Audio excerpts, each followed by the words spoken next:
Ny laran-kira 270 sy ny 270 no mantsika ho amin'ny fidiran'androany. 270 sy ny 270. Ary manasanao koa hanokatra ny baibolinao ao amin'ny Jona toko faharoa. Jona toko faharoa ka ny 7 no vakitsika amin'ny anaran'i Jesosy. Tafalatsaka tany amin'ny fanambanian'ny tendrombohitra ao, nidiny tany na nidy ahy mandrakizay, nefa nampiakatra ny aiko avy tany an-davaka ianao Jehovah Andriamanitra. Amen.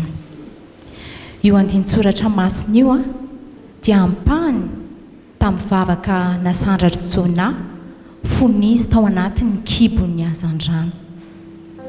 Rehefa natsipo tao anaty ranomasina tokoa mantsy Jona, dia ny zavatra maro nitranga taminy. Natopatopany onjy izy, lentika izy, natelin'ny hazan-drano izy, tsy nanampozy hoe ho velona intsony. Fa rehefa tonga tao anatin'ny kibon'ny hazan-drano izy dia gaga hoe mbola velonaina, ary afaka nanandratra vavaka tamin'Andriamanitra. Dia hiteran'Andriamanitra tsika ry havana, fa Andriamanitra mahery miasa amin'ny fomba mahagaga tsy takatry ny saina ny Andriamantsika, ary manafaka tsika amin'ny fahafatesany. Dia mbola hivavaka isika. Andriamanitra rainay, Andriamanitra avo indrindra ianao, dia raha mankalaza ny anaranao izay satria Andriamanitra mahery, tsy takatry ny saina ny fomba fiasanao. Andriamanitra mahay manakana ny loza isan-karazany ianao, ary mahafaka anay amin'ny fandriky ny fahafatesana. Iny fa na dia nitrangan-javatra izay verina hoe tsisy azo antenaina intsony aza, dia mbola vitanao ny manarina izany. Ary na toy inona ny fanonjan'ny ranomasina, dia indray monja ihany no ambaranao dia ampy ampitony izany. Tsy misy mahaleo ny herinao, ary na dia ny fahafatesana aza dia noresenao tamin'ny alalan'i Jesosy Kristy zanakao, ary dia izany indrindra no hidiranay, izany no ankalazainay ny anaranao. Ndreto izahay amin'izao maraina izao, tsisy miafina aminao momba anay. Hitanao izay mety ho enta mavesatra na fahoriana mety mianjadiny tsirairay. Hitanao ny fanonjan'ny rano izay mampisavoaravoara ny fiainanay, mitady handifotra anay. Mety hoe valinotanay ve sa ve fizaham-toetranao, na inona dia ampio izay mba ho tonga tahaka ny Jona. Rehefa natsiaro izy fa tena efa reraka dia nomenao hery izy Andriamanitra hitady anao. Ampio izahay mba hitady anao amin'ny fonay rehetra sy ny sainay rehetra ary ny herinay rehetra. Ampianaro izahay mba hanandratra vavaka tena tonga marina ao an-tempolinao, vavaka manetsika ny herinao, satria fantatray fa Andriamanitra tompony rehetra ianao, ary tsy tratry ny saina ny fahefanao. Fantatray fa ny zavatra rehetra ilainay dia eo am-pelantananao, ary ny famonjenanay dia afa aminao irery ihany. Mamindrafo aminay, aneho ny herinao izay, aneho ny voninahitrao, ary aoka ny fiainanay mba tena ho tonga fankalazana amin'ny voninahitrao. Amin'ny anaran'i Jesosy Kristy zanakao no angatanay ny favakay. Amen. Jesosy mpanjaka malaza, no tompo mpanjakana. tsara indrindra ka izy no arona mendrika ankalazana no ny heriny eantany sy lanetra koa nezoa mandazany ry tompo mpanjaka maherio miaino avy manaiky tokosahay fa tompony hery rehetrianao tsy misy mihitsy ny toanao tsy tratry ny sainany herinao ny fiderana zay entina rasore ny haja tolotranao ety raiso izao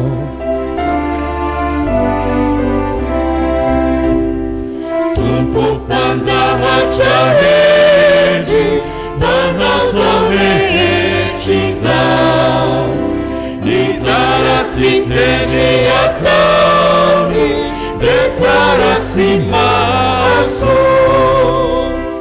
mendrika ny oderana mifandaharany atolory ho azy ny saotra fa izy tandrifiny ry tompo mpanjaka maherio miaino avy manaiky tokosahay fa tompony hery rehetrianao tsy misy mihitsy ny toanao tsy tratry ny sainany herinao ny fiderana zay entina rasore ny haja tolotranao ety raiso izao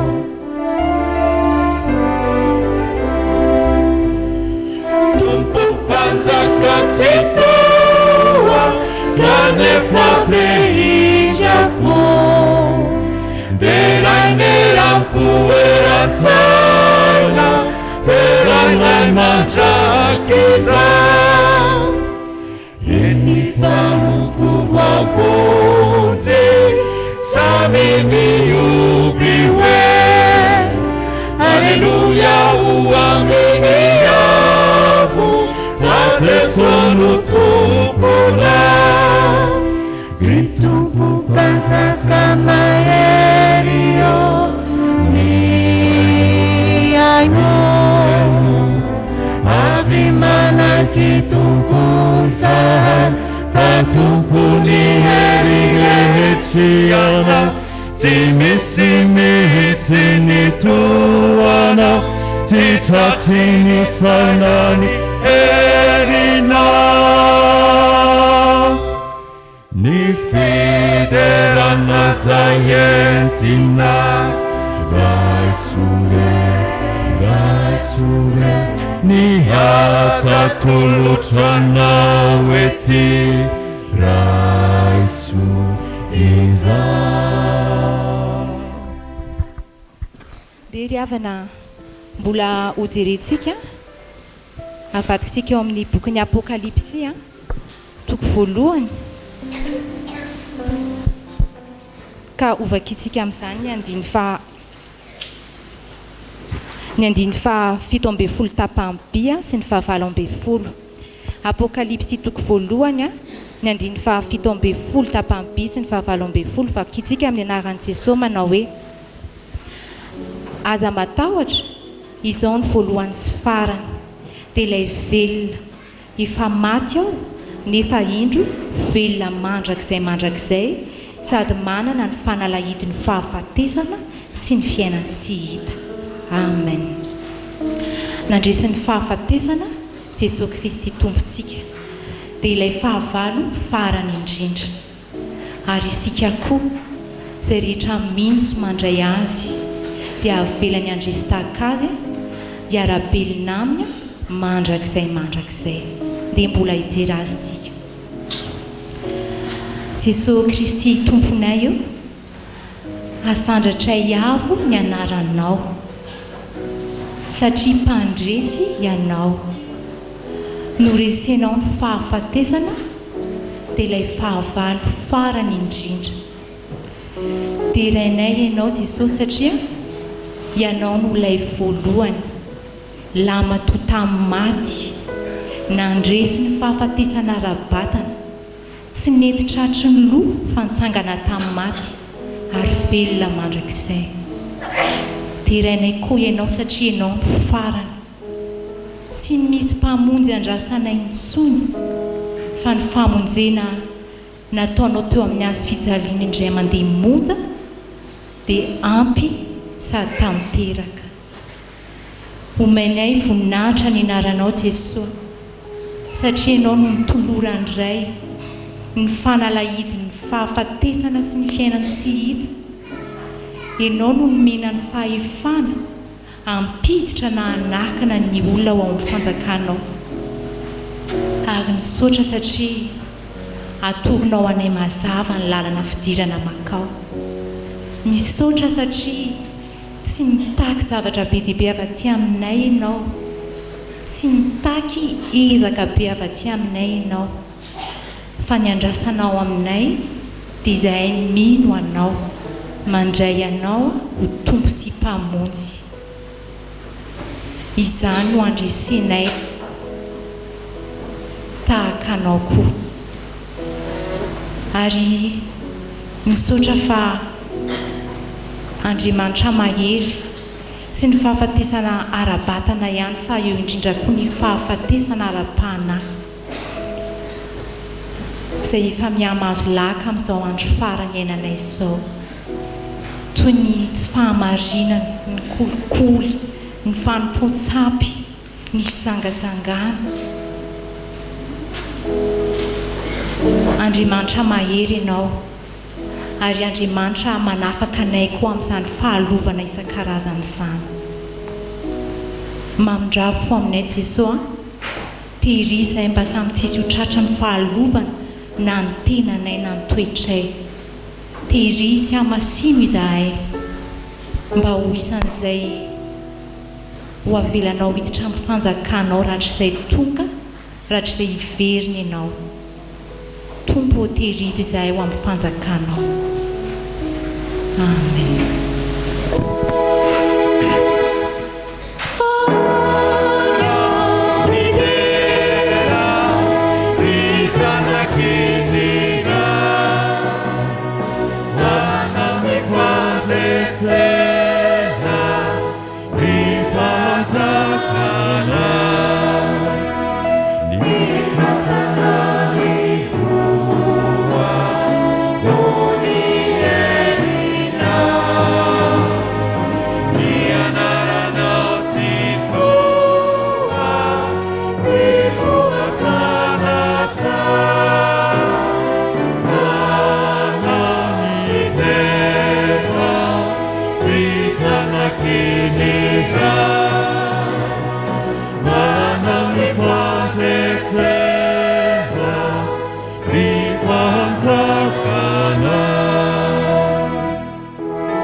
Anio alahady fa 3 volana aprily taona 2022 alahady fa 5 amin'ny karemby ibanjinantsika aloha hevitra vaovao manao hoe mandrisy ny fahafatesana ny tompo dia hitsangana ny fiangonana.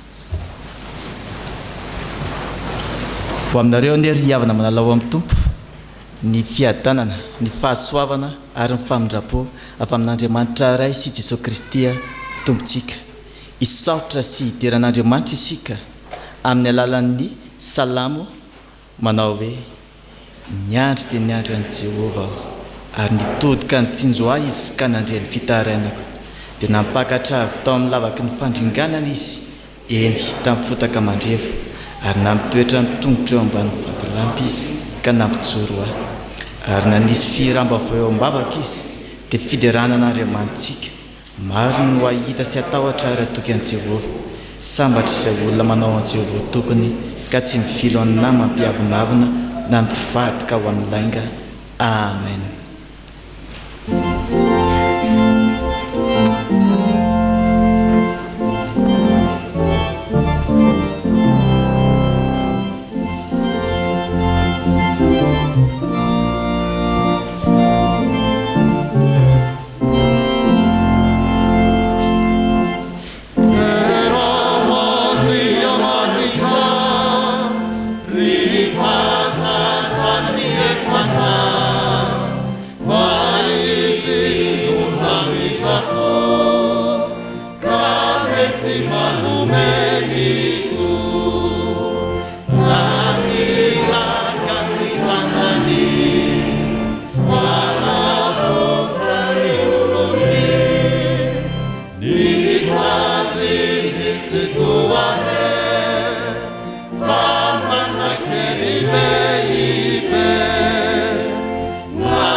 Iaraka iombavaka tsika ry havana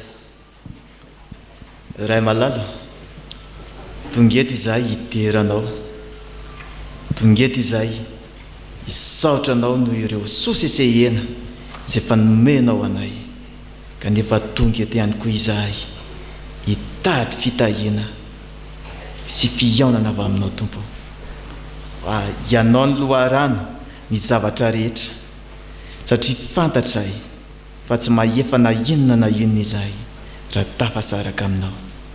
Mba tahio izao Fanompoam-Pivavahana zao tompo mba ho anitra kasitrahanao ary tsy ho fahazarina fotsiny ihany fa azona miona tanteraka ilay efa nandresi ny fahafatesana. Amin'ny anaran'i Jesosy velona no naovana ny vavakay. Amen.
Vavakatsika, Jesosy Tompo, vonona iainanao izahay ankizy sy tanora ka mitenena araka ny fombanao ankehitriny.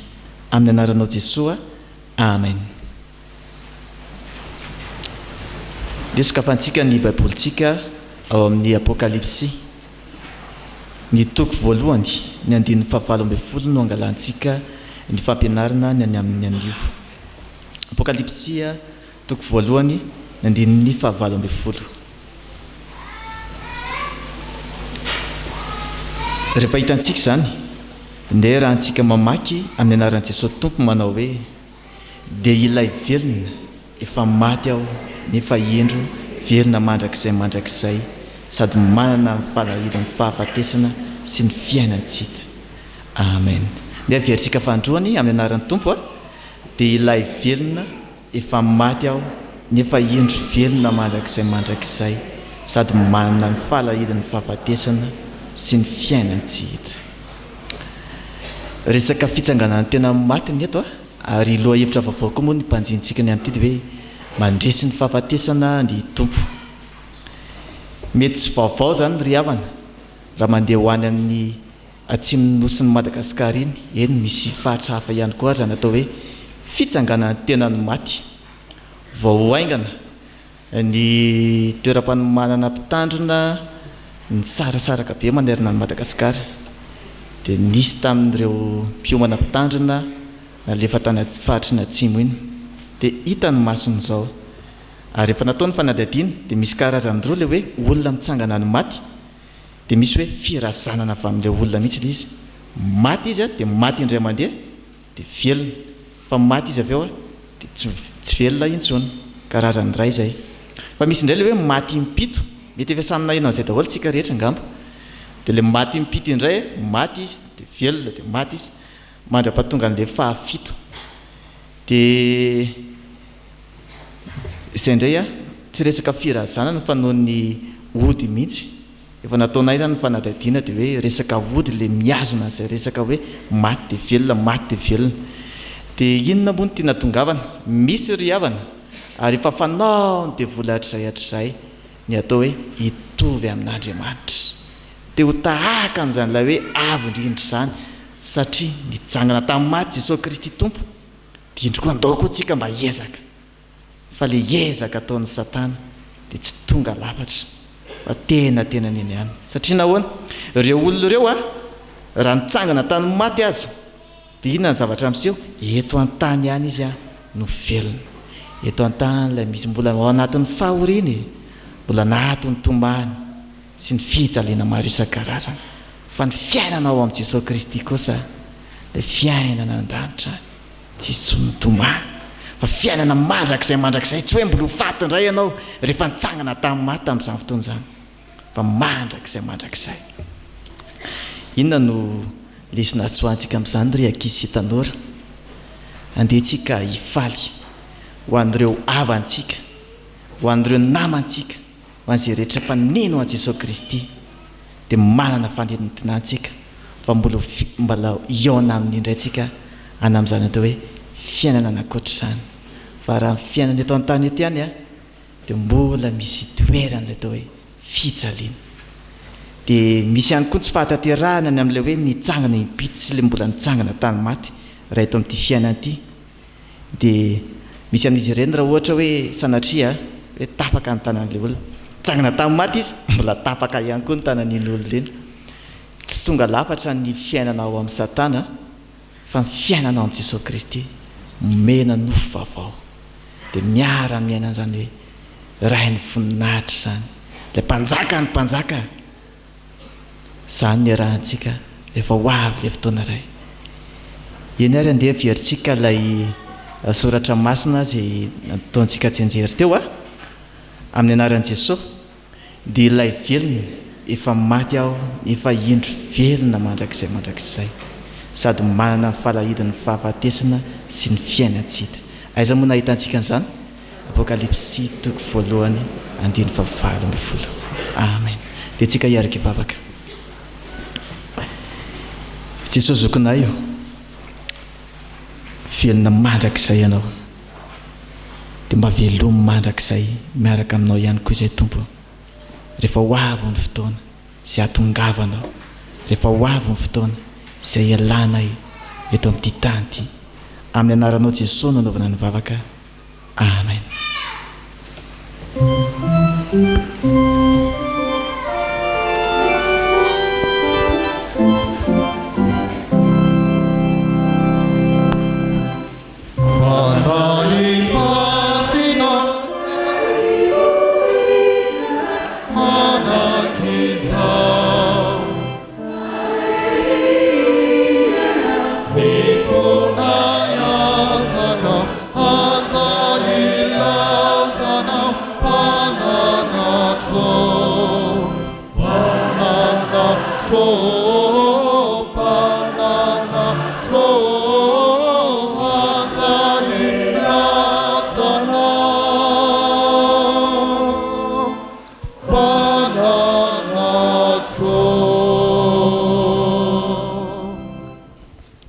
Iary vavaka isika toko ry Andriamanitra ranay tsara indrindra Andriamanitra mahefany zavatra rehetra ianao makasitraka anao izahay fa mbola afaka hiara-maka sy hain'ny hafatra indray amin'izao ora sy fotoana izao angatanay tompo ny fanahinao masina mba hameno anay tsirairay avy ny mpamaky ny teny mba ho voavaky tsara ny teny voalahatra ny mpanomponao izay hitondra ny hafatra ianao no hanendry ny lelany ary tsy hanambara afa-tsy izay sitraponao izy ary ho anay mpiaino ianao no ampitoetra ny teny aty am-ponay mba ho tena mpandresy tokoa izahay rehefa miaraka aminao dia amin'ny anaranao Jesosy Kristy no hanaovanay ny vavakay amen iara-maky sy hiaino soratra masina isika izany dia ho hitantsika ao amin'ny fanekena taloha araka amin'ny bokin'ny Jona toko 2 andiny voalohany ka hatramin'ny 11. Rehefa hita dia ho vakiana amin'ny anaran'ny Tompo. Ary Jehovah nanomana hazandrano lehibe hitelon'ilany Jona. Ary Jona dia tao akibon'ilay hazandrano atelon'andro sy atelon'alina. Dia mivavaka tamin'ny Jehovah Andriamanitra tao akibon'ny hazandrano Jona ka nanao hoe niantso an'i Jehovah tamin'ny fahoriako ka dia namaly ahy izy. Tao anatin'ny fiainantsika ny tarainako dia nihaino feoko ianao. Fa efa natsiponao tao amin'ny lalina aho dia tao amin'ny ranomasina ka voasafotry ny rika aho nanarona ny alindranonao sy ny onjanao rehetra. Dia hoy izao voaroka tsy ho anatrehanao nefa mbola nanatrika ny tempolinao masina ihany. Ny rano nanarona hatramin'ny haiko, ny lalina namefy ahy manodidina, ny zava-maniry an-dranomasina singotra manodidina ny lohako. Tafalatsaka tany amin'ny fanamban'ny tendrombohitra aho, nidiny tany na nidy mandrakizay, nefa napakatra ny haiko avy tao an-davaka ianao Jehovah Andriamanitra. Raha reraka tato anatiko ny fanahiko, dia nahatsiaro an'i Jehovah aho, ka tonga tao aminao ny fivavako, dia tao amin'ny tempolinao masina. Izay mivavaka amin'ny sampy dia mahafoy izay mpamindra fo aminy, fa izao dia feo midera no entiko mamono zavatra tao fanatitra ho anao. ary izay novoadiako dia faiko any Jehova ny famonjena. Ary Jehova nandidy ilay hazan-drano ka dia nalohany ho eny amin'ny tany maina Jona.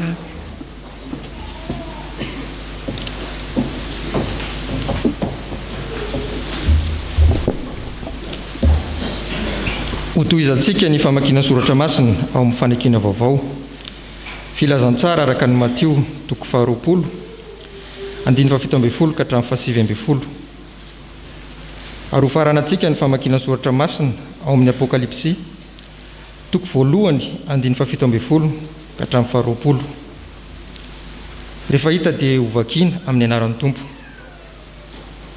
Ary Jesosy no niakatra ho an'i Jerosalema dia naka mangingina amin'ny mpianatra 12 lahy ka niteny taminy teny an-dalana hoe: indro miakatra ho an'i Jerosalema isika, ary ny zanak'olona atolotra ho amin'ireo lohan'ny mpisorony sy ny mpanorad-dalàna dia olohany ho faty izy, ka atolony amin'ny jetilisa mba ataony ho fiomehezana, sokapohiny, sombony amin'ny hazo fijaliana, ary amin'ny andro fahatelo dia hatsangana indray izy. Ary raha nahita azy aho dia laviny akoha ka tahaka ny maty teo anoloan'ny tongony. Fa izy nanindray tamin'ny taniny ankavanana ka nanao hoe: aza matahotra, izao ny voalohany sy farany dia ilay velona. Efa maty aho nefa indro velona mandrakizay, sady manana ny fahalalahidin'ny fahafatesana sy ny fiainan-tsy hita. Kosoraty izay zavatra efa hitanao, na izay zavatra ankehitriny, na izay zavatra mbola ho avy rahatrizay, dia ny zava-miafina ny amin'ny kintana 7 izay efa hitanao teny an-tanako ankavanana sy fanaovan-jiro volamena 7. Ny kintana 7 dia ny anjelin'ny fiangonana 7, ary fanaovan-jiro 7 dia fiangonana 7. Amen.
Ivavaka isika. Andriamanitra raina io tsy mahafoy anay tokoa ianao, ary zany no nahafatesany zanakao sy nitsanganany tamin'ny maty, mba ho famahanana eo ambany fatorany fahafatesana. Misaotranao zay fa manana zany tombontsoa zany zay. Ketrin'izay raha ilaza ny teninao, ny fanahinao ny nampanoratra ny mpanomponao itony teninao itony, aoka koa ny fanahinao masina no anazava anay, anendro ny molotray ary amango ny fonay. Andrenisanay ny vaovao mahafaly ny amin'ny fandresena izany fahafatesana izany. Anaran'i Jesosy no angatana izany. Amen. Sokafy ny bokintsika eo amin'ny Jona toko 2 ao anatin'ny perikupantsika androany ary hosingantsika manokana ny andininy 10 ao amin'izany tenin'Andriamanitra nentin'ny voasoratra ao amin'ny bokin'ny mpaminany Jona izany. Anditsika iara-mamaky azy amin'ny anaran'i Jesosy ny andininy 10 ihany manao hoe fa izao dia feo tera no entiko mamono zavatra atao fanatitra ao anao, izay ny voadiko dia efaiko an Jehova ny famonjena. Fa izao dia feo midera no entiko mamono zavatra atao fanatitra ao anao, ary izay ny voadiko dia efaiko an Jehova ny famonjena. Rehefa voavonjy amin'ny fahafatesana isika dia inona no tokony hitranga eo amin'ny fiainantsika, inona no tokony hatao, zany no tazantsika eo amin'ity tonombavaka ity. Ny soramandry ery aloha moa manazava hoe ny famonamonjena ny Jona sy ny vavaka aman-tsaotra nataony. Ny votoatin'ny perikopana nefa dia milaza ny amin'ny hoe mbola tao akibon'ny trondro ny Jona no nanao zao vavaka zao, azo ampifandraisina ihany zany. Ity no tonga amin'ilay lazain'i Jesosy hoe rehefa mivavaka tsika dia manao tony ny efa nandray, tony ny efa nahazo sahady. Ka ity tonombavaka Jona ity dia tonombavaka ny olona efa nahazo sahady.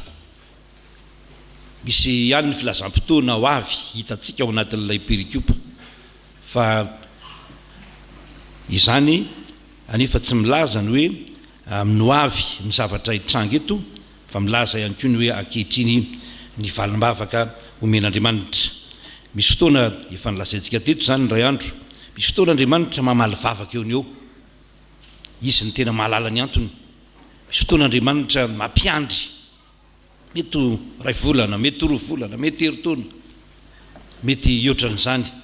Ary misy fotoana Andriamanitra manao eny, fa misy fotoana koa izy manao inona? Manao tsia angeo. Ary samy valim-bavaka zany rehetra zany. Tsy resaka momba valim-bavaka tsika, fa iresaka ny amin'ny hoe rehefa voavonjy amin'ny fahafatesana ny olona, zany hoe rehefa tonga olom-bovonjy dia manahoana moa ny fiainana zany olom-bovonjy zany, ahoana ny fikasana na ny ho avy any ankehitriny na zany olom-bovonjy zany. I Jona fatatsika fa tena nahatsiaro fahaverezana lalina, volaza ny zanako nanao ny loanza teo moa zany, nahatsiaro fahaverezana lalina, nahatsiaro mihitsy hoe tafidina lalina dia lalina tany amin'ny fiainatsita. Ny Seola ny filazan'ny Hébreu azy, niletika tany ambanin'ny tany mihitsy no filazany azy rehefa manjery andreo dikateny ao amin'ny testamenta taloha. Ny olona fa izay moa dia nihevitra fa indrindra fa ny jiosy nieritreritra ny hoe any an-danitra Andriamanitra mipetraka ty ambonin'ny tany ny olombelona, ary any ambanin'ny tany any ny fiainatsita. Kalazana cosmologie jiosy efa niainana rehefa hatramin'ny ely zany. Ka ny olona tafidina any ambanin'ny tany dia ny olona velona sa olona maty? Ny olona maty no tafidina any ambanin'ny tany. I Jona dia tena nahatsiaro an'izany, tena nahatsiaro hoe tafidina tany ambanin'ny tany izy. Ary ny salamo moa mampatsiaro kely an'izany eo amin'ny salamo 7:1 tsy ny amin'ny Jona akory fa ny amin'ny hoe ny olona midina any ambanin'ny tany, fa ireno izy amin'ny anaran'i Jesosy dia mitady ny aiko ka mampididoza amin'ny tenany, hiditra any ambanin'ny tany izy, zany hoe ho faty izy. I Jona dia nivavaka, mijery ny tena dikany teny hoe mivavaka dia hoe niaro ny tenany i Jona teo anatrehany izay fahafatesana zany, ka niantso an'Andriamanitra ny hevitry ny teny hoe miantso dia hoe nanatona olona anankiray zay ny tena hevitry ny teny ara-baky teny amin'ny teny hebreo manatona olona anankiray tsy nanatona zay everiny fa mahavonjy i Jona fa nanatona an'izy izy nanatona an Jehovah izy ary zany ilona zay ny apokalipsia raha niona tamin'ny jauna i Jesoa Kristy dia aza matahotra ho izy fa izaho ny manana zaho lay manana ny fanalahidiny fahafatesana sy ny fiainatsita 9:12 zay vao niasahana teo tsy manatona zay verina fa mahavonjy ny mpanompon'Andriamanitra tahaka ny Jona fa tena nanatona an Jesoa Kristy nanatona an Jehovah zay mpamonjy azy ary zay any afaka manavitra azy avy ao andavaka lalina araka ny voalazany rehefa nahatsiaro izy fa voavonjy ny amin'izany fahafatesany zany dia nanao voady tamin'Andriamanitra ny 10 no maneho zany fa izaho dia feo midera no entiko mamono zavatra atao fanatitra ho anao ary zay ny voadiko dia efaiko an Jehovah ny famonjena manahoana zany ny olona zay voavonjy tamin'ny fahafatesana voalohany midera an'Andriamanitra zany hitantsika amin'ilay 10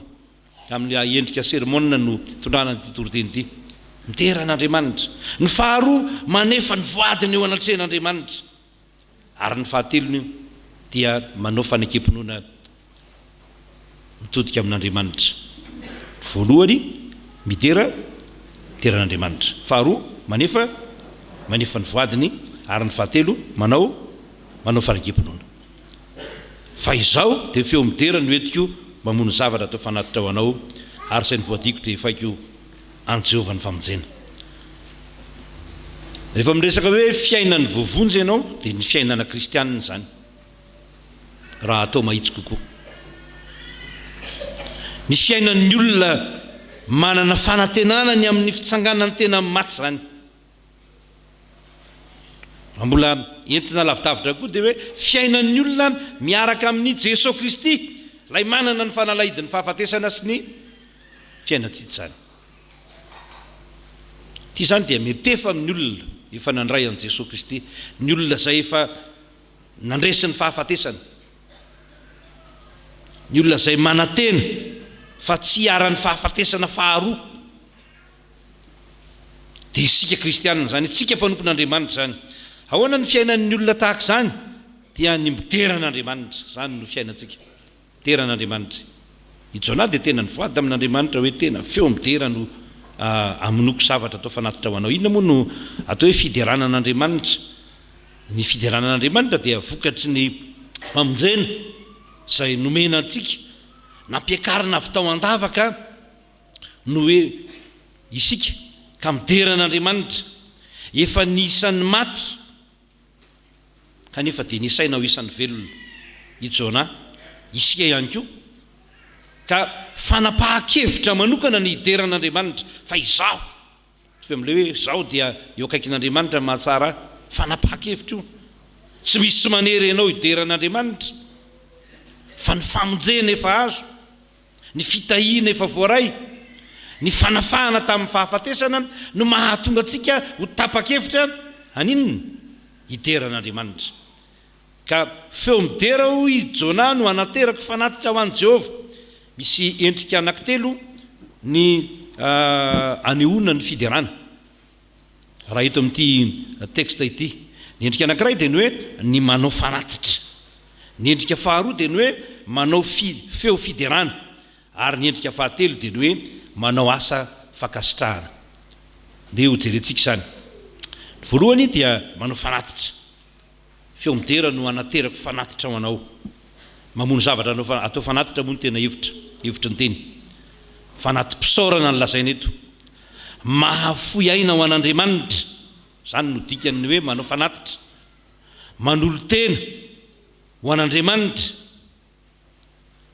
no dikany hoe manao fanatitra mahafoy ny zavatra rehetra ho an'izy ho an'Andriamanitra dikany teny hoe manao fanatitra ary rehefa voavonjy ny olona dia miresaka n'izany ny Romanina ny epistily ho an'ny Romanina dia miresaka lava be ny amin'ny famonjena fa ary amin'ny toko faharoambin'ny folo izy andininy voalohany dia milaza hoe noho izany dia mangataka aminareo arahalany ny famindram-pon'Andriamanitra mba atao inona ozy izy atolotra reo ny tenanareo ho fanatitra velona eto zany tsy miresaka fanatitra maty tsy misy fanatitra maty tokony atao tsony tsy misy olona tokony atao fanatitra tsy misy ondro tokony atao fanatitra tsy misy omby tokony atao fanatitra fa iza no atao fanatitra ny tenanao ary olombelona olona velona no atao fanatitra ka inona dikany teny hoe manolo tena ho an'Andriamanitra manolo tena ho fiadiny ny fahamarinana ho an'Andriamanitra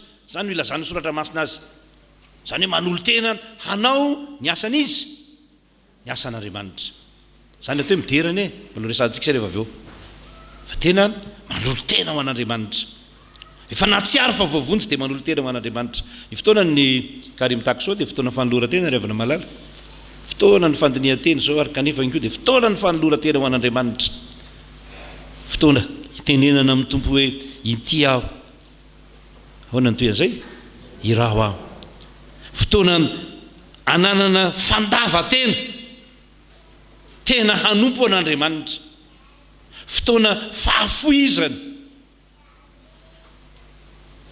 tsy ny vola mankarena ihany fa ny fiainana mihitsy atolotra an'Andriamanitra zany no dikany teny hoe manao fanatitra koa dia atoloro ny tenantsika fanatitra velona ho an'Andriamanitra ao anatin'ilay hoe midera an'Andriamanitra antsika lay lazainy hoe manao feo midera ho izy ny tena heviny moa dia hoe miantso mafy zany hoe manonona mafy ny anaran'i Jehova mba ho reniny olona fa i Jehova no mpamonjy tononona mafy ny anaran'i Jehova mba ho reniny olona fa Jehova no mpamonjy maranao kely pratika kely tsika kendretsika na ty am-piangonana aza na mihira aza dia zara raha misokatra molotra rehefa memehany amin'ny fianakavianantsika mety misehotra amin'ny lanilany fa mihira fideranan'Andriamanitra dia mi-fermer ny molotra revaka malala tsy vita tsotra amin'izao no hoe manao feo midera an'Andriamanitra fa izy ny namonjy ianao fa tena endriky ny fijoroana vavolombelona ny fahasahina mijoro vavolombelona zany milaza amin'ny olona rehetra fa ianao dia mpanompon'i Jesosy Kristy tsika menamenatra rehefa any amin'ny fiasahana any amin'ny zavatra ataontsika any na mitondra baiboly aza afenipeniny io baiboly io zara aza amin'izao fotoana izao misy an'ireny telefônina avo lenta reny izay amakimakina ny mpisoratra masina zay tsy ratsy akory ny manana an'ireny fa indraindray ilaina tranony mitondra n'ity baiboly fizika ity zay azo hoentina fizombininy tsy hoe isehoana fa kristianina fa hijoroana vavolombelona fa mpanompon'i Jesosy Kristy isika ary io asa fijoroana vavolombelona io hoe miantso mafy io no tena tsy ampy amin'ny fiainana kristianina ka mijanona ho pasifa ihany ny fiainana kristianina fa tsy aktifa mijanona ho teoria ihany ao anatin'ny baiboly ny fiainana kristianina fa afaka mahafinaritra ty amin'ny fiangonana fa tsy tena miatra eo amin'ny fiainana tsy tena mijoro ny maha-kristianina to tsy mahakasika akory ny fiarahamonina zany maha-kristianina zany to tsy hita ilay olona efa voavonjy tamin'ny fahafatesana fa to olona miondrika manoloana ny fahafatesana olona matahotra no mameno ny tanàna mameno ny fiainana olona zay oroorony zany fahafatesana zany ary tsy mahatakatra akory fa Jesosy Kristy izay tompony dia manana ny lakle manana ny fanalahidiny ny fahafatesana sy ny fiainantsika tsy ranona ny tompony lakle fa i Jesosy Kristy izy ny tompony lakle ka zay le hoe aza matahotra dia aza matahotra mijoro vavolombelon'ny tompo amin'ny fiainana tompoko aza matahotra milaza amin'ny olona fa kristianina ianao aza matahotra milaza amin'ny mpiara-miasa aminao fa i Jesosy Kristy ny mpamonjy anao aza matahotra milaza ny mpiara-belona aminao mpiara-monina aminao fa mahavonjy tokoa zany Jesosy Kristy zany lazao ambarao ny anaran'i Jesosy Kristy fa izy ny mpamonjy fahatelo amin'ilay fidiarana dia hoe ny asa afakasitrahana no amin'noko zavatra atao fanatitra ho anao. Io teny io dia midika rehefa jerena ny teny fototra dia midika hoe reconnaissance. Inona zany? Asa afakasitrahana zany, faiza makasitraka zany le hoe manao fanatitra, asa fanaovana fanatitra eo anatren'Andriamanitra. Ny fideranan'Andriamanitra dia tsy vitan'ny miteny fotsiny, tsy vitan'ny mivazavaza, fa ny fideranan'Andriamanitra dia misy asa fakasitrahana an'Andriamanitra, fahaizana makasitraka an'Andriamanitra. Roviana moa tsika no ahavaly fitian'Andriamanitra, fa na io rivotra iainantsika fotsiny aza, firy tapitrisa, firy lavitrisa segondra no efa nomeny antsika zao. Raha 10 taona monja ianao dia efa misy milliard de seconde ny fotoana nomeny anao. Fa tena zava-dehibe ny fampianarany Jona eto hoe tena asa fakasitrahana zao ataony zao, zay fikasany zay. Ny fideranan'Andriamanitra dia aseho amin'ny asa fa tsy amin'ny resaka. Magaga ny fototenin'io teny izay nataony Jona io, fa ny fototenin'io dia hoe tanana, hoe amin'ny manao feo fiderana, feo avo no hiderako anao eo ampanaovana fanatitra. Ka ny teny hoe fanatitra dia tanana ny tena heviny. Fa midresaka hoe tanana zany dia hoe ny olona tena manao fanatitra zany dia mampiasa inona? Mampiasa ny tanana. Dia hoy Jesosy rehefa nifanena tamin'ny Jaune izy, nifanena taminy moa Jaune, izy hoe sorato izay hitanao. Rehefa manoratra ny olona maninona? Manoratra amin'ny tanana. Zany hoe ny tena ilain'Andriamanitra amintsika dia hiasa fa tsy kabary. Teny latinina fatatsika moa dia hoe acta non verba et. Miasa fa tsy kabary. Na hoe tsangambato koa manangana tsangambato. Mametraka zavatra mitoetra ny mpanompon'Andriamanitra, ary zany natao hoe fideranan'Andriamanitra tompoko. Mametraka zavatra mitoetra ny mpanompon'Andriamanitra, zany ny fideranan'Andriamanitra. Mametraka dindo amin'ny fiarahamonina ny olombovonjy, fa tsy olona mandalo dia adino, mandalo dia tsy hita, tsy nahanao ninninona na nametraka zavatra ratsy, fa mametraka zavatra tsara mpanompon'Andriamanitra. Faharoa, inona moa no fiainan'ny olona izay voavonjy tamin'ny fahafatesana? Manefa ny voadiny, anefa ny voadiko. Izay ny lazainy Jaune, azay efa ny voadiko izy dia efaiko. Manefa ny voadiny ny olombovonjy, fa tsy mikopa misara fotsiny ny olombovonjy. Misy aniny iry mantsy mikopa misara ho an'ny olombovonjy, ka tsy mikopaka misara fa manefa voady. Tena manefa voady eo anatren'Andriamanitra. Iny moa ny hevitry ny teny hoe manefa voady, manatanteraka hatramin'ny farany, izay nanaovana fianianana ny mpanompon'Andriamanitra. Manatanteraka hatramin'ny farany, izay efa niekena teo anatren'Andriamanitra. Inona moa ny voady? Ny voady dia fampanantenana na fanekena hanao zavatra anankiray ho an'Andriamanitra. Raha izay fanekena efa nataontsika izay be dia be zay.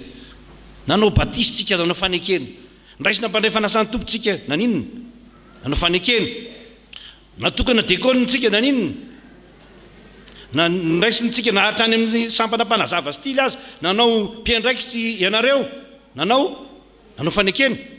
Tsy mbola nandre mihitsy nandritra n'izay nampitandrina zay olona nanao tsia teo ambony altara. Zay fanandre nareo?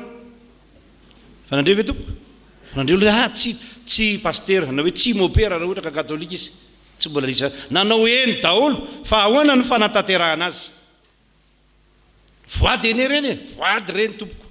Tena nanao voady tamin'Andriamanitra ianao. Mivoady afa tena hamaky tokoa ny soratra masina isan'andro apiaty zany iainy zany mivoady afa hitandro ny firaisan'ny fiangonana, mivoady afa anatanteraka ny adidiko rehetra arabola zao raha dekona ndresahako zany, mivoady afa hamonjy ny fotoam-pivavahana rehetra, mivoady afa izao fa izao fa izao. fa tanteraka hatramin'ny farany ve mivoady malasaina ry avana malala rehefa manontany olona ako rehefa manao batisana manao voady ohatra hoe manokana dekona batisa moa matetika fanontaniana zany le olona ono a tompo ianao ve tompoko efa nanao batisany zanakao tao aloha eny tompoko efa nanao efa roa zay no natao batisany ahako ozy le olona zany raha mitantara amin'io fa roa zay fantelony zany ty ay inona ary mba fanekena tadidinao mba averiny kely ary fanekena hoe tsisy tadidina ray azy dia inona moa fanekena ataony amin'izany zavatra tsy tadidy ve dia ho tanterahana kianao ary tsy mahatadidy azoko azo tanterahana ve zavatra tsy tadidy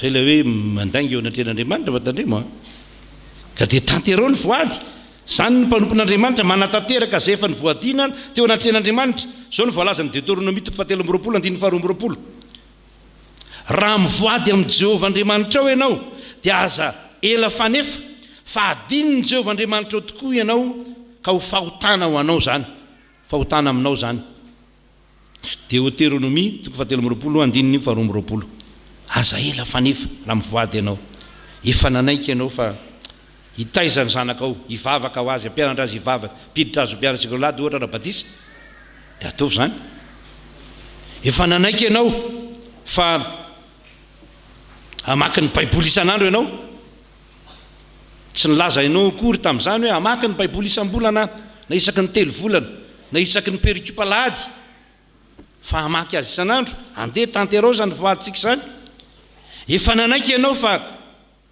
hitandro ny firaisan'ny fiangonana tsosimba raha ianao dikona izao mpitandrina dia tandrovo ny firaisan'ny fiangonana efa nanaiky ianao fa dia afaka manohy ianareo ry havana malala injany eny tendrombohitra ho ny soratra masina ny tongotry ny mitondra teny somafaly sady mitory fiadanana tandreminy andro firavoravona ry joda efao ny voadinao fa tsy handeha hamaky eo aminao intsony ilay tena ratsy fanahy indray ripaka izy rehetra mampididoza ny tsy manefa ny fanekena efa natao tamin'Andriamanitra tompoko mampididoza ary tokony ho lazainy zany amin'izao andro karimo zao rehefa nanaiky teo anatren'Andriamanitra ka tsy nanaiky an'izany mampididoza ndraindray fa hitantsika ihany reny lozy reny fa tsika ndraindray manampina masotsika tsy hijery azy ndraindray efa misy korotana amin'ny fiainantsika mikorotana zao mikorotana atao retsy rehetretsy tsy mandeha itsy tsy mandeha roa mikatso daholo zay eritreretina rehetra ary namba manana zay ananan'ny olona rehetrrehetra aza dia misy zavatra tsy milamina mihitsy eo amin'ny fiainantsika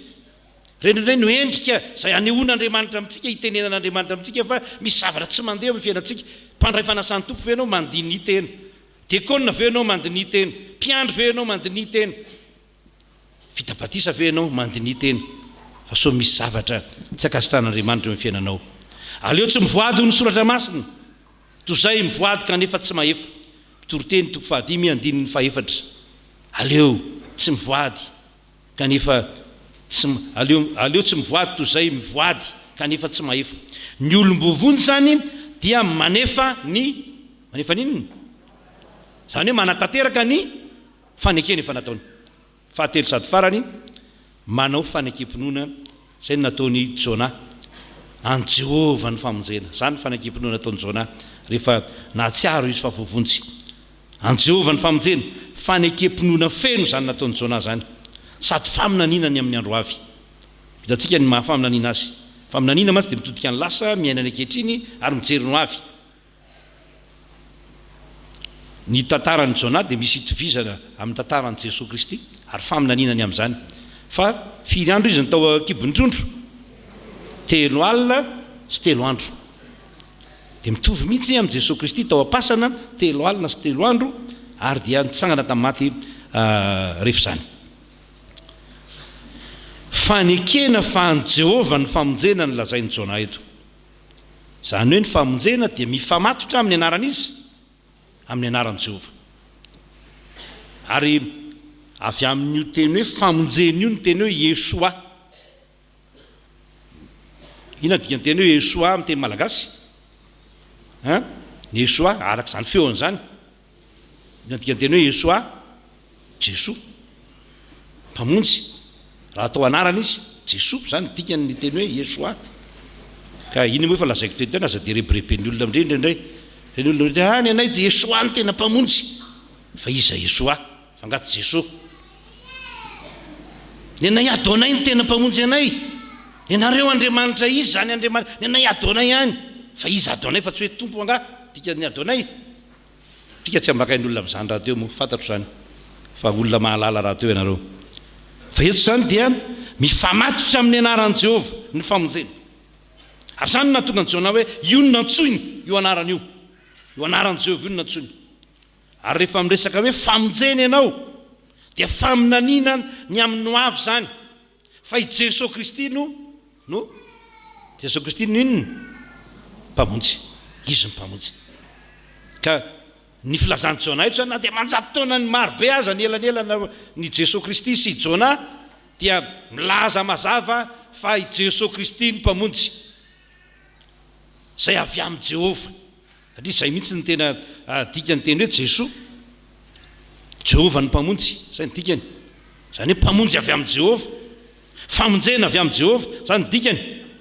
Ary dia izany koa no mitarika atsika hanao fanekim-pinoana, hanamafy ny finoantsika amin'ny Jesosy Kristy amin'izao andro kare amin'izao, ravana malala fa i Jesosy Kristy ny mpamonjy. Ary tsy misy mpamonjy hafa afa-tsy Jesosy Kristy. Marina ny voalazan'ilay zanako nanao loanja teo hoe tsy misy mbola andrasana, tsy misy hoe mpamonjy farany tonga araka ny lazain'ny finoana sasany, zay tsy tononontsika eto akory hoe mbola nisy mpamonjy hafa indray tonga, fa i Jesosy Kristy ny mpamonjy. Mino an Jesosy Kristy ianao manana fiainana mandrakizay, tsy mino azy ianao tapitra koa ny tantaranao, zay no izy, tsy misy nenina akoatra zay. Ary zay ny marina. Ary dia ny tena mpanompon'Andriamanitra dia velony ny finoana an Jesosy Kristy. Araka ny voalaza ny soratra masina ihany manao hoe ary ny oloko marina ozy izy dia ho velony ny finoana. Hebreo 10:7. Ko dia iaino ary fa olom-bovonjy ianao ireto zavatra nambarantsika teto reto. Mideran'Andriamanitra ary ny fiainanao dia ho fideranan'Andriamanitra. Ny fiainantsika dia ho fideranan'Andriamanitra. Efa ny voadinao, fanekena efa natao, efa be ny fanekena nataonao teo anatreh'Andriamanitra. Eritrereto amin'izao andro kare amin'izao hoe ahoana ny anatanterahako ny fanekeko. Ary mijoroa amin'ny finoana hatramin'ny farany dia ny finoanan'i Jesosy Kristy zay hany mahavonjy. Ary izy ihany no manana ny fanalahidy ny fahafatesana sy ny fiainantsika. Aza ny fahafatesana ny mampatahotra antsika. Taka ny varavarana mihidy io, tsy ny varavarana mihidy ny olana, fa ny tsy fananana lakile. Zay ihany, zay ny olana. Rehefa mihidy ny varavarana dia tsy fananao ny lakile ny olana ho anao. Efa eny am-pelantanan'ilay mpamonjy anao ny lakile, ny fanalahidy aza matahotra. Zay ny teny ny aza matahotra. Fa izao ny voalohany sy farany. Dia aza matahotra ravana malala fa mandinita eno anatrehan'ny Tompo ary iaino ny fiainan'ny olona voavonjy tamin'ny fahafatesana. Anaran'i Jesosy Kristy ary voninahitr'Andriamanitra. Amen.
Dia araka iombavaka tsika riavana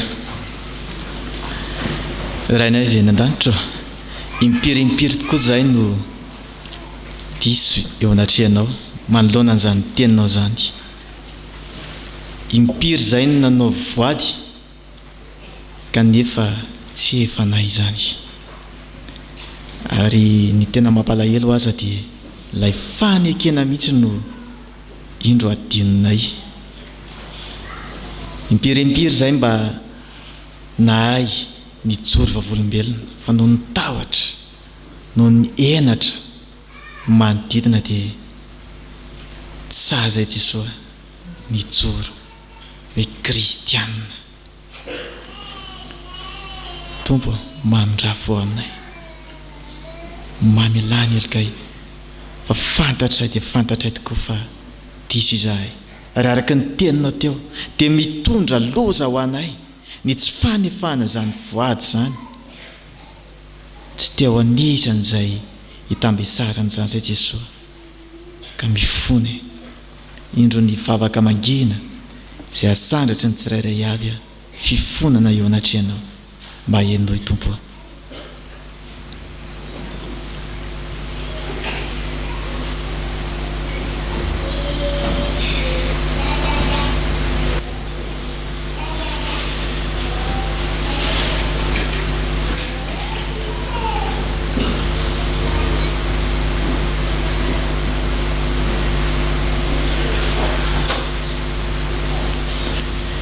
Araka ny teninao ihany koa dia anao Jehovah ny famonjena, ao amin'i Jesosy Kristy Tompo ny famonjena, manantena izay Jesosy Tompo, fa izay rehetra ny bebaka, izay rehetra ny fona teo anatrehanao dia afaka manadio anay amin'ny tsy fahamarinana rehetra izay vitanay teo amin'ny fiainana ianao, amin'ny anaranao Jesosy, amen.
Ry havana malala ho antsika izay niaiky tokoa ny fahotantsika teo anatrehan'ny Tompo ary nibebaka marina tokoa mitsangana andreny teny somahafaly atolotro ny Tompo antsika ho famelana ny elontsika. Hoy ny Tompo aminao satria ninoanatra ianao ka nanetry tena teo anatrehako izao efa niaino, na dia mandra-pahantrareo asa dia tsy miova aho, ary mandra-pahafotsy volonareo dia izao ihany no isahirana mitondra anareo, izao no nanao ka izao ihany no hitrotro, eny izao no hitondra sy hanafaka, dongava aminao arak'izay irinao. Ambara amin'ny anaran'ny Tompo fa voavela ny elokareo no ny anaran'ny masina, amen. Midy raha ny anarany. Sambatra ny olona izany voavela ny elony, sy voasarona ny fahotany.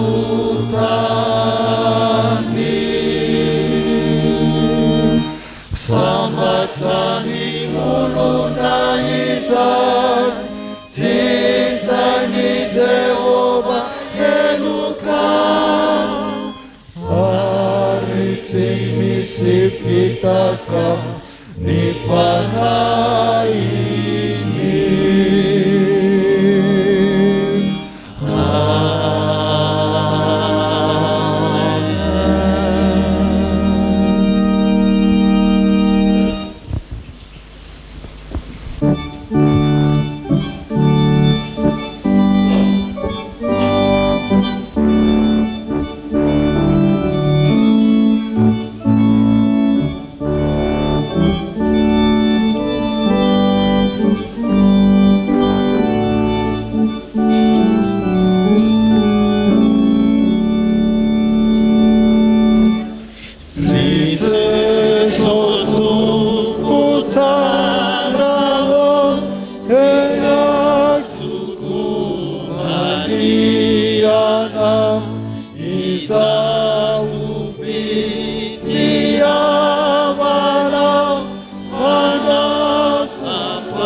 Utumpo famanana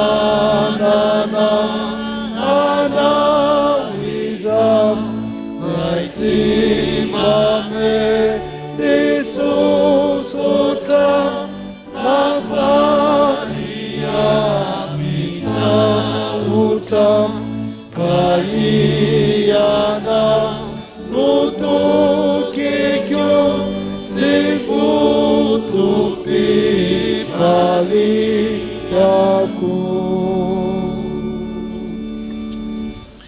ho antsika izay voavela eloka dia andeha ambarantsika ampabe maso ny finoantsika araka ny fanekam-pinoana larana voalohany manao hoe mihinan'Andriamanitra ray tsy tomponao lanitra sy ny tany aho ary mihinan Jesosy Kristy zanalahy tokony atompontsika izay nitoritorona tamin'ny fanahy masina nateraka Maria Virjiny nijalona napapo teo Pilato nombona tamin'ny hazo fijaliana maty ka nalevina nidina tany amin'ny fiainantsita nitsangana tamin'ny maty tamin'ny andro fahatelo niakatra ho any an-danitra mipetraka eo ankavan'Andriamanitra ray tsy toa avy any ny viny tsara ny velona sy ny maty mino ny fanahy masina aho ny fiangonana masina manery ny zao tontolo izao ny fiambonan'olona masina ny famelan-keloka ny fitsanganan'ny tena amin'ny maty ary ny fiainana mandrakizay amen.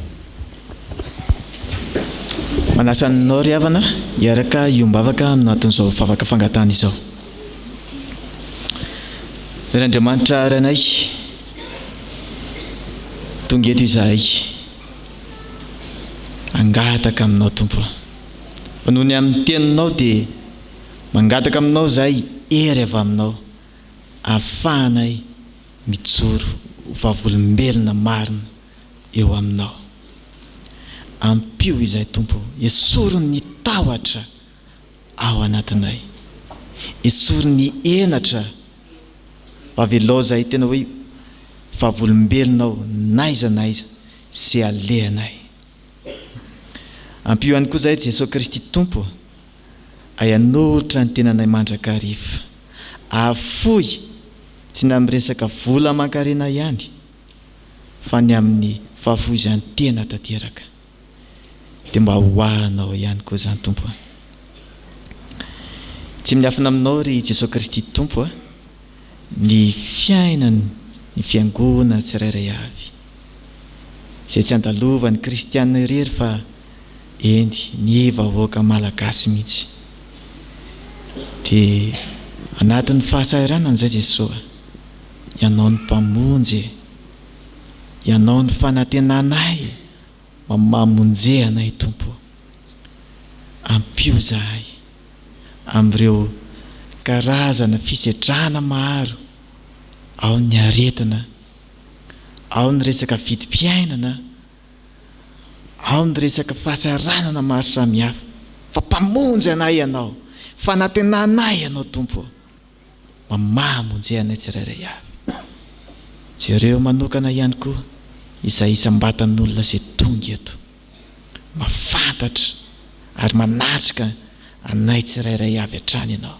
fantatra izany satria Andriamanitra velona ny Andriamanitra mafantatra eny hatramin'ny isan'ny volondohanay azy araka ny fanambaranao tompo fantatra ho atsipirian'ny fiainanay misy fotoana izay Andriamanitra tena mila anao mangataka famonjena fa ianao rery ihany no mpamonjy anay ianao rery ihany no Andriamanitra ianao rery ihany no ando ho alihany lohalikay ampio izay Jesosy Kristy tompo ary indro enony ny etaeta izay tonononay ao anatin'ny vavaka mangina ankehitriny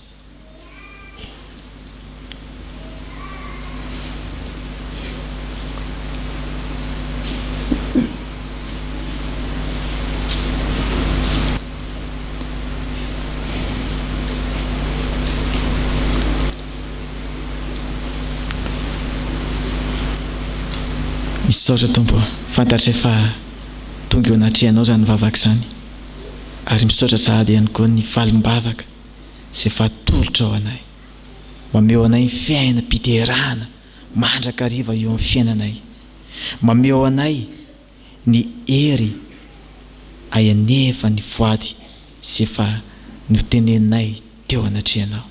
Ny vavakay dia ataonay aminaranao Jesosy, ary akamanay amin'ilay vavaka izay efa nampianarinao manao hoe raha iny izay an-danitra ho amasinina ny anaranao, ho tonga ny fanjakanao, ataony sitraponao ny tia-tantaka ny an-danitra.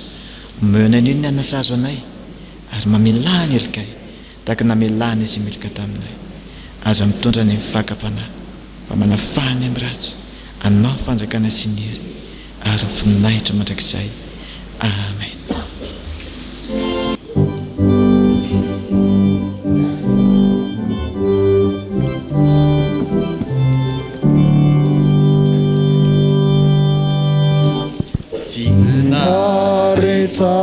Ni olona Jesosy tompo, amanana ny anbavakaravuerampo, ny famonjena vitanao dia efavuaram isam ny findaniany ati eto iatrary. Rehefa finoana riavana ny tsotra masina izay atolotra amin'ny anaran'ny Tompo. Ary Andriamanitry ny fahasoavana rehetra izay efa niantso anareo ho any amin'ny voninahiny mandrakizay ao amin'ny Kristy, rehefa niaritra fahoriana vetivety ianareo, dia izy no hatanteraka sy ampiorina ary ampitoetra anareo. Amen.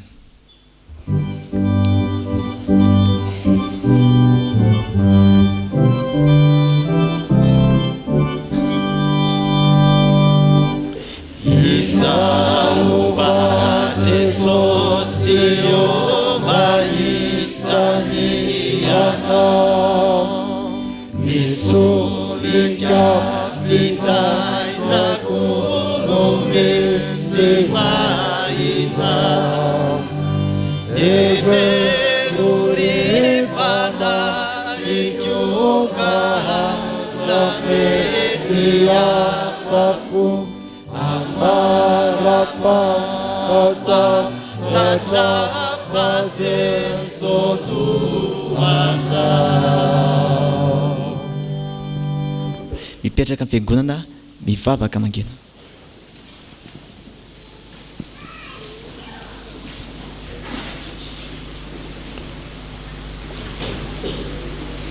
Ho an'Andriamanitra velona tokany irery any voninahitra amin'ny anaran'ny Ray sy ny Zanaka ary ny Fanahy Masina. Amen.